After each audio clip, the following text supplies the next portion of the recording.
இன்னைக்கு ஒரு விசேஷத்துக்கு போயிருந்தேங்க. அங்க 2 பெரியவங்க பேசிக்கிறாங்க, லேடிஸ். ஒரு அம்மா கேக்குறாங்க இன்னொரு அம்மா கிட்டக்க, உனக்கு இவ்ளோ நல்ல குணம் இருக்கு, இத்தனை பேருக்கு நீ உதவி பண்ணிருக்க, எவ்வளவு நல்ல விஷயங்களை நீ சொல்ற, எவ்வளவு கடவுள் நம்பிக்கை இருக்கு, உன்னை கடவுள் இன்னும் கொஞ்சம் நல்லா வச்சிருக்கலாமே அப்படின்னு சொல்றாங்க. அதுக்கு அந்த அம்மா பதில் சொல்றாங்க, பார்க்க மட்டும் லட்சுமி கடாட்சம் இல்லங்க, அவங்க வார்த்தை ஒன்னொன்னும் height of positivity, height of maturity level. என்ன பதில் சொன்னாங்க தெரியுமா? இந்த பாருங்க, நம்ம என்ன வரம் வாங்கிட்டு வந்திருக்கோமோ அதன்படிதான் இருக்கும் நம்மளோட வாழ்க்கை. ஏற்கனவே நிர்ணயம் பண்ணது, அதை நம்ம வாழ்ந்துட்டு இருக்கோம், அவ்வளவுதான். நம்முடைய ஒவ்வொரு செயலும் அதற்கான பலனை நமக்கு கொடுக்கக்கூடியதுதான், இல்லன்னு சொல்லல. ஆனா அட் த சேம் டைம் நமக்கு என்ன விதிக்கப்பட்டிருக்கோ அதுதானே நடக்கும். இறைவனுக்கு தெரியும் யாருக்கு என்ன எவ்வளவு எப்போ கொடுக்கணும் அப்படின்னு சொல்லிட்டு.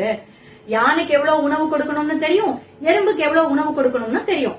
எறும்புக்கு கொடுக்கற அளவுக்கு யானைக்கு கொடுத்தா பசியில யானை செத்து போயிடும்.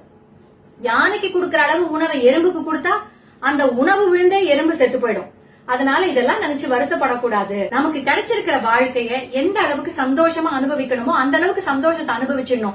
இது கிடைக்கலையே, நமக்கு அது கிடைக்கலையே, அவங்க எப்படி இருக்காங்களே, நம்ம அப்படி இல்லையே, இப்படி நல்லா நினைக்க ஆரம்பிச்சா இருக்கிற நிம்மதி போயிடுங்க அப்படின்னு பதில் சொன்னாங்க.